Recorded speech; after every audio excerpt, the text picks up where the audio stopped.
idazteakon ekoiztetxeak esaten zu, bueno, ekuiko dituzu 5 pertsonaia, ekuiko dituzu 4 kokapen, eta mesedez errugik ez, zerrugetan oinatza jarri bat dira, ura aldala gutxi, sua kontutia pixkat joku arau batzu dauzkezun, eta orduan dauzkezun lan tresna txiki horiekin osatu behar duzu milioi bat, ez?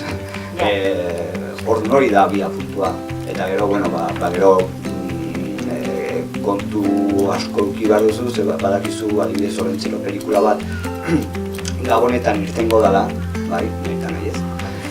Eta Gabonak badira, alde guzietatik filmak etortzen diran garai bat.